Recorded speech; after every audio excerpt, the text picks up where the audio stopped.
Firing दे रहे हैं और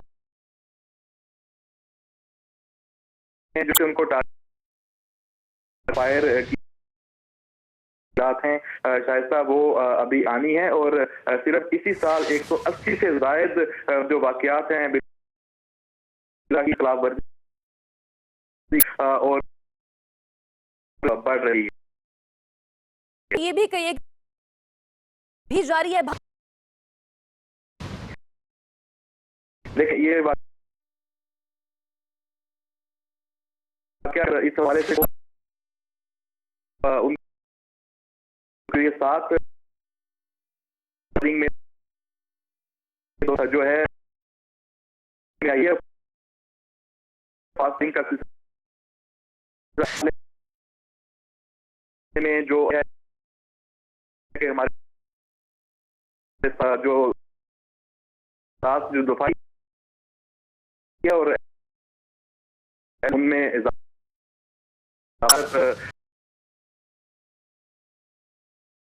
पहले कोर्ट और उसमें हैं वो शहीद हैं वो 10 बाउंड्री जिस तरह जवाब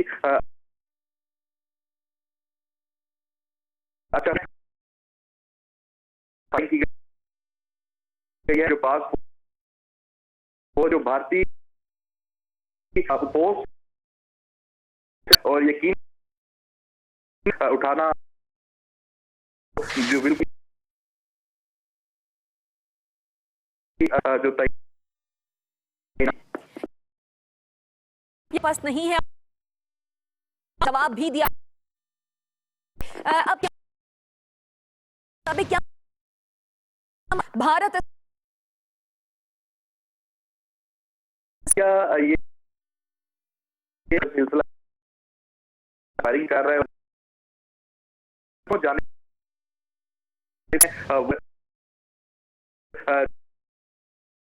जंगली है जो फायरिंग है वो सेक्टर ट्रिलियन है वो जवाब वहां पर भारी हद चुका है। इसी वजह से जो नुकसान होते एक जिस तरह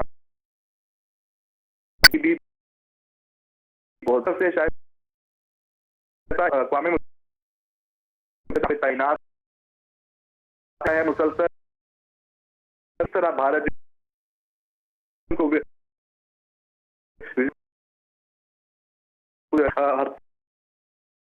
की है ये है कि जो फौजी के वो रहा है तो से भी जिसकी इस पर भी जो बात होगी और बताया जाएगा कि किस तरह इश्तिहाल अंगेजी भारत ने की है और ये सूरत हाल उसने। ठीक है अहमद, चीफ इस्लामाबाद क्या है देख रहे हैं भारतीय आ रही है और आज है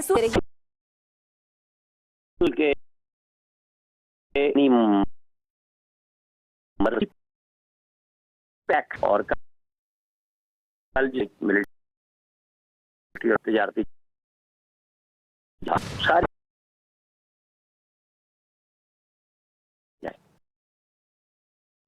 इन्होंने डब करते हुए के पास एंगेज करें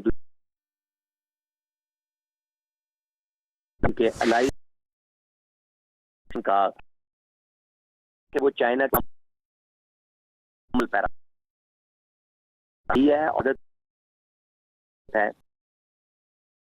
सिविलियन पाकिस्तान उसे किस दूर जवाब कंट्रोल वो और कर रहा है जो 5 मुस्तकिल के साथ हमारा उसको प्राप्त किया जाए खित्ते सिचुएशन क्योंकि कासिद कि वो उसमें उनके शिकस्त की तरफ है कुछ साथ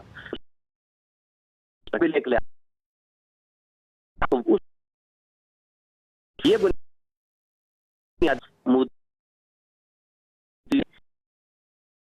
फौज हमारी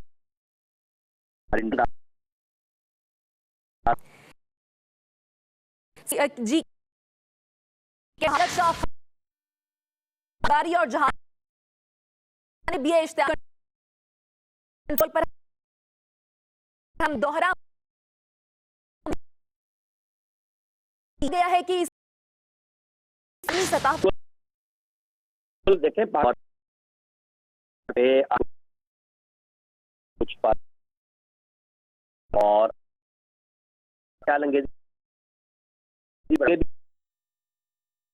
वो मामले दो जो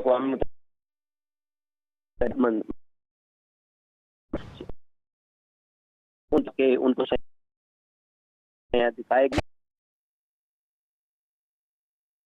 भी आ रही है जिसका फायदा अमेरिका इंडिया उठाना चाह रहा था कि इस गैप में वो अपना कोई पाकिस्तान को भारी जरूरत पड़े जो इनकी इंटेलिजेंस में है यही है कि इस दूसरे शादी लिहाज से आगे ना बढ़े। आज जो ये शहादत हुई क्या वजीर में सब और बात जी लेकिन उठा की जाने रिस्पॉन्स दे अब क्या कर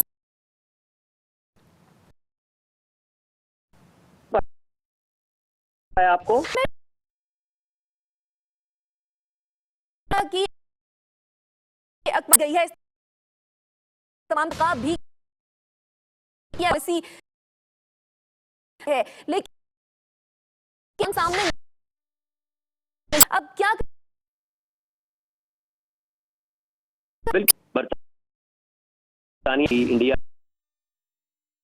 ताल्लुक रखा भी गए हैं वो भी इन्हीं दौरे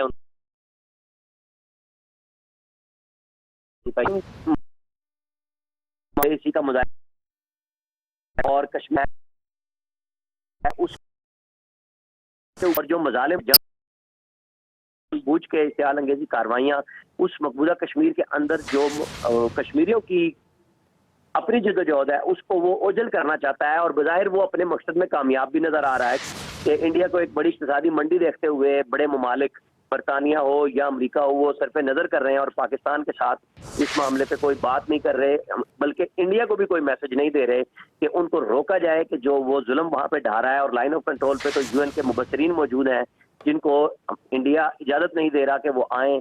ओआईसी के फैक्ट फाइंडिंग मिशन के लिए बात की गई थी अक़वाम मुत्तहिदा में जब तुर्की के सदर से वज़ीर आज़म मिले थे, तो चूंकि उनके पास चेयर है इस वक्त ओआईसी की तुर्की के पास, तो उन्होंने ऑफर की थी, लेकिन उसमें भी सिफारती लिहाज से ये मसला मौजूद है कि जब तक इंडिया एग्री ना करे वो हमारा जो फैक्ट फाइंडिंग मिशन है ओआईसी का इंसानी हकूक का वो भी नहीं वहां पे जा सकता। पाकिस्तान अपने से ही कोशिशें कर रहा है और आज जो ये नई इश्तिहाल अंगेजी हुई है यकीनन इसके नतीजे में अब बात आगे बढ़ेगी और पाकिस्तान सिफारती लिहाज से और जारहाना इक़दाम भी उठाएगा और अल्लाह के फजल से हमारी पाक फौज वहां पे अपना जवाब भी दे रही है।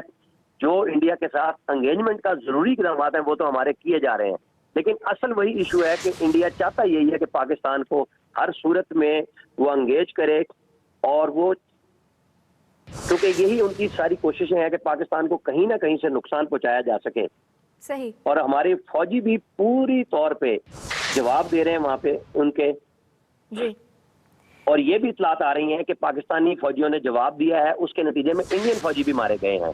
ये भी कुछ इतलात हमारे पास जराये से आ रही हैं और ये कुछ देर में कंफर्म भी हो जाएगा, क्योंकि पाकिस्तान की फौज वहां पे निहत्ती नहीं बैठी, हथियारों से खाली नहीं बैठी। बिल्कुल आर्मी चीफ ने कई दफा वाज़े पैगाम दुश्मन को दिया है कि हमें आप कमजोर नहीं पाओगे। अगर किसी ने भी किसी भी तरफ से हमारी तरफ बढ़ने दुश्मन को ये वाज़े पैगाम हमारी जानिब से भी दे दिया गया है कि पाकिस्तान को वो कभी कमजोर नहीं पाएगा। Anchor person to the point Mansoor Ali Khan ने भी हमें ज्वाइन किया है। मंसूर, कंट्रोल लाइन पर भारतीय फायरिंग से 7 फौजी शहीद हो गए हैं। क्या अब वक्त नहीं है कि पाकिस्तानी हुकूमत की जानिब से शटअप कॉल दी जाए इंडिया को?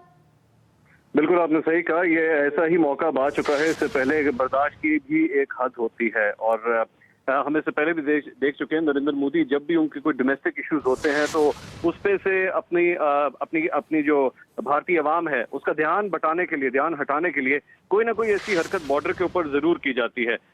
लेकिन इस बार जो हम देख रहे हैं वो आपने पिछले हफ्ते के अंदर ये देखा होगा कि भारतीय वजीर आजम की जानिब से जब ये ऐलान आया था कि करेंसी नोट जो है वो अब नहीं चलेंगे, जिसकी वजह से अवाम में काफी इश्तियाल पाया जाता था और नरेंद्र मोदी के खिलाफ काफी नारेबाजी भी हो रही थी। इससे पहले कश्मीर के अंदर जो कुछ हुआ था उसके बाद भी बॉर्डर के ऊपर जो है वो हालात कशीदा कर दिए गए थे। भारतीय मजालिम का सिलसिला तब भी जारी रहा। मेरा ख्याल में इस बार भी यही कोशिश की जा रही है कि किसी तरह डोमेस्टिक इश्यूज से ध्यान हटाया जाए वहां की आवाम का, वहां के पब्लिक का, ताकि जो गुस्सा नरेंद्र मोदी को देखना पड़ता है, फेस करना पड़ता है, वहां से ध्यान बटे किसी तरह पब्लिक। और अब पाकिस्तान को मेरा ख्याल में इस सिलसिले में जिस जबान के अंदर भारत की जानिब से सवाल किया जा रहा है शायद उसी जबान में अब जवाब देने की जरूरत है। और सफारती सतह के साथ साथ फौजी और इसके साथ साथ बैन अवी सतह के ऊपर भी पाकिस्तान को मजीद जारहाना पोस्टर दिखाने की जरूरत है। और यहाँ पर एक और मौका ये भी है कि जिस तरह हमें फॉरेन मिनिस्टर हमारे पास नहीं मौजूद हैं, हमारे वजीर आजम को चाहिए कि इस सिलसिले में वो कोई कदम उठाएं ताकि कोई ना कोई फॉरेन रिलेशंस के हवाले से, चाहे उसमें अमेरिका को मुलविस करना पड़े या रूस को मुलविस करना पड़े या किसी आलमी ताकत को मुलविस करना पड़े,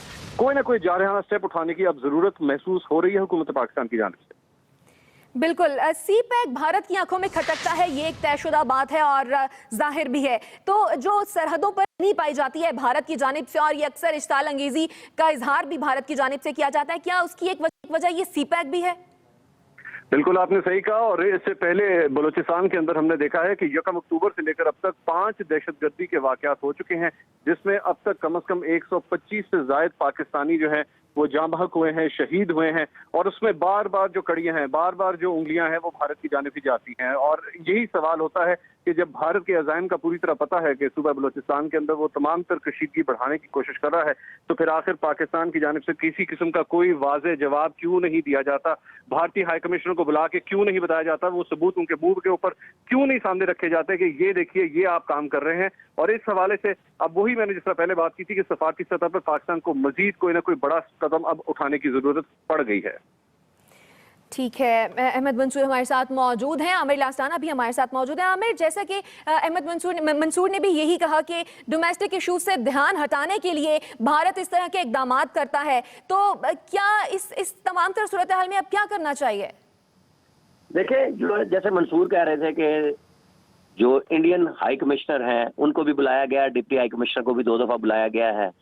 जो पाकिस्तान के अंदर कौमी जो अक़वाम मुत्तहिदा की सलामती कौंसिल के 5 सफ़ीर हैं जो उसके मेंबर हैं, उन ममालिक के सफरा को भी बुला के ब्रीफिंग दी जा चुकी हुई है। और इंडिया पीछे नहीं हट रहा, मुसलसल लाइन ऑफ कंट्रोल और वर्किंग बाउंड्री पे अपने जारहाना इक़दाम कर रहा है और उनके जवाबात भी उनको दिए जा रहे हैं। अब असल इशू यही है कि चूंकि इंडिया ये देख रहा था कि अमेरिका में इलेक्शन हो रहे हैं और ये 2-3 महीने ऐसे होंगे कि बीच में कोई इंतजामिया अपना रसूख नहीं रखती होगी, और रखती भी हो जो थोड़ा बहुत, तो अमेरिका ने बहरहाल पाकिस्तान के मुकाबले में इंडिया के साथ दोस्ती बनाई हुई है और वो आंखें बंद किए हुए जो वहां पे मजालिम मकबूजा कश्मीर में इंडिया ढा रहा है उस पर बरतानिया ने भी आंखें बंद की हुई हैं। और इसको बरतानिया के वजीर आजम ने भी कह दिया कि ये पाकिस्तान और इंडिया का आपस का मसला है, हालांकि सबसे पहला ये मसला पैदा करदा ही बरतानिया का था। और अक़वाम मुत्तहिदा में भी जब हमारे वजीर आजम इनसे थरीसा में से मिले थे तो वहां पे भी इनसे यही बात की थी कि मकबूजा कश्मीर में जो इंडिया मजालिम ढा रहा है इस पे आपको सोचना चाहिए, देखना चाहिए, बात करनी चाहिए और इस मसले के हल के लिए जिसका अक़वाम मुत्तहिदा में भी वादा है आप सबको अपना अपना किरदार अदा करना चाहिए, लेकिन कोई भी इस मामले पे आलमी कुव्वत। आमिर, आप हमारे पर ही मौजूद रहिएगा। वजीर मुमलकत इत्तलात व नशरियात मरियम औरंगजेब साहिबा ने हमें ज्वाइन किया। मरियम साहिबा, एक्सप्रेस न्यूज को वक्त देने के लिए शुक्रिया। कंट्रोल लाइन पर एक बार फिर से इश्तियाल अंगेजी, भारतीय फायरिंग से 7 फौजी शहीद हो गए, क्या कहेंगी? जी, सबसे पहले तो मैं ये कहूंगी कि जो 7 फौजी हमारे शहीद हुए हैं उस पे पाकिस्तानी कौम को फख्र है और पूरी पाकिस्तानी कौम पाकिस्तानी अफवाज के साथ इस वक्त खड़ी है। और जो भी लाइन ऑफ कंट्रोल के ऊपर वायलेशन हो रही है, भारत को ये बिल्कुल स्ट्रेट कैटेगोरिक मैसेज देना चाहते हैं हम लोग, और कि एट ऑल लेवल कि हमारी अमन पसंदी है, क्योंकि पाकिस्तान की एक अमन पसंदी की एक स्ट्रैटेजी रही है, उसको हमारी कमजोरी ना समझा जाए। और जो भी वायलेशन हो रही है, और आप देख भी रहे होंगे कि किस तरह पाकिस्तानी अफवाज उसका मुकाबला कर रही है और मुंह तोड़ जवाब इस वक्त उनको दे रही है, क्योंकि पाकिस्तान के नेशनल इंटरेस्ट और पाकिस्तान के दिफा के ऊपर किसी किस्म का कोई कॉम्प्रोमाइज नहीं है। और इसको हमने बायलैटरल लेवल के ऊपर भी, अगर आपने देखा हो कि पिछले माह में आज से लेकर अब तक, और सफारती लेवल के ऊपर भी, इंटरनेशनल कम्युनिटी लेवल के ऊपर भी जो ये violation of line of control है उसके बारे में प्राइम मिनिस्टर ने हर सतह के ऊपर इस चीज को उठाया है। और अभी जो आज का इंसिडेंट है जिसमें हमारे 7 फौजी पाकिस्तान फौज के शहीद हुए हैं फौजी, उस पे हम सबको फख्र है। और इससे ना हमारे हौसले और ना किसी किस्म की हमारी चीज जो है वो इफेक्ट होगी, बल्कि हम और ज्यादा मुस्तहकम है और ज्यादा इस चीज का मुकाबला पूरी कौम मिलकर इकट्ठी होकर करेगी। मरियम साहिबा, बिल्कुल आपने ठीक कहा कि पाकिस्तानी अमन पसंद कौम है, लेकिन अमन पसंदी को कमजोरी ना समझा जाए। आपको नहीं लगता कि अब हुकूमत की जानिब से दो टोक बात की जानी चाहिए भारतीय हुकूमत से? ये जी अब की बात नहीं है। पिछले अगर आप कश्मीर का इशू भी देख लें और भारत से एट ऑल लेवल्स देख लें, तो मुंह तोड़ और बिल्कुल कैटेगोरिक मैसेज जा चुका है उनको कि इसके ऊपर किसी किस्म का कोई हमारी फ्लेक्सिबल ना पॉलिसी है ना स्ट्रैटेजी है एट ऑल लेवल्स। और इसको हमने सफारती लेवल के ऊपर भी, इंटरनेशनल UN लेवल के ऊपर भी एक कैटेगोरिक मैसेज के साथ उठाया है। इसमें पहले ही कोई कॉम्प्रोमाइज नहीं है, ये आज के इंसिडेंट से नहीं, ये पॉलिसी गवर्नमेंट ऑफ पाकिस्तान की हमेशा से रही है। मरियम साहबा, लेकिन क्या पाकिस्तान अपनी बात उस लेवल तक या उस लेवल पर अपनी बात आलमी सतह पर पहुंचा नहीं पाता? क्या वजह है कि अक़वाम मुत्तहिदा की जानिब से भी कुछ ज्यादा रिएक्शन या रद्द-ए-अमल इस तमाम सूरत हाल के हवाले से अब तक सामने नहीं आया, इससे पहले भी जब भी आवाज उठाई गई है? ऐसा ये कहूंगी कि ये थोड़ा सा एनालिसिस गलत है, क्योंकि अगर बुज़दिलाना ये जो हरकत भारत की फौज कर रही है इस वक्त लाइन ऑफ कंट्रोल में, तो मेरे ख्याल में वो लोग जोल्टेड हैं, वो खुद अपने आप की अंदरूनी कमजोरी को महसूस कर रहे हैं। इस तरह वो इस तरह की बर्बरियत और इस तरह के जो हरकतें वो करते हैं, और जब उनको मुंह तोड़ जवाब मिलता है तो वो एक बैकफुट पे चले जाते हैं। तो मेरे ख्याल में तो मैं इससे अग्री नहीं करूंगी। ये एक categoric message government of Pakistan का गया है, तो उनकी ये हरकत शुरू हुई है और इसका जो रद्द अमल है वो आता है उनकी तरफ से। और फिर जब उनको जवाब मिलता है हमारी पाक फौज की तरफ से, जिसपे हमारी पूरी कौम को इस वक्त फख्र है, और जिस तरह वो लोग यहाँ पाकिस्तान के दिफा करने के लिए शहीद हो रहे हैं, हम लोग उनके साथ खड़े हैं और भारत को मुंह तोड़ जवाब देंगे। ठीक है मरियम साहिबा, anchor person to the point Mansoor Ali Khan भी हमारे साथ मौजूद हैं, वो भी आपसे बात करना चाहेंगे। जी मंसूर। मरियम साहिबा, मैं आपसे सिर्फ एक सवाल करना चाहूंगा। मेरे ख्याल में मरियम औरंगजेब साहिबा की फोन लाइन ड्रॉप हो गई, ऐसा ही हुआ है जी? गालिबन मरियम औरंगजेब साहिबा से हमारा राब्ता मुनक़ता हो गया है मंसूर। जी हाँ, वो ऐसे मौकों पे अक्सर लाइन ड्रॉप हो जाती है जब कोई मुश्किल सवाल कभी करने पड़े। तो हो सकता है, मैं ये नहीं कहता उन्होंने जानबूझ के लाइन ड्रॉप की है, लेकिन हो सकता है कि शायद कोई मुश्किल सवाल का जवाब मैं देना चाह रही हूँ। लेकिन अहम बात यही है कि बार बार बलूचिस्तान में दहशतगर्दी के हवाले से हम सवाल उठाते हैं। हमारे वजीर आला बलूचिस्तान ये कहते हैं कि तमाम तो उंगलियां भारत की जानिब जा रही हैं, नेटवर्क मौजूद है। मरियम औरंगजेब साहिबा ने हमें एक बार फिर से ज्वाइन किया है, आप उनसे सवाल कर सकते हैं। मरियम साहिबा, बहुत शुक्रिया, आपने हमें दोबारा ज्वाइन किया। मैं सिर्फ आपसे बार बार ये पूछता हूँ कि भारत के हवाले से हम बार बार ये खबरें ब्रेक कर करके थक गए, हम बता के थक गए कि इतने फौजी जवान हमारे शहीद हो गए हैं। हम जो भारत का नेटवर्क यहाँ पे पाकिस्तान में मौजूद है, चाहे बलूचिस्तान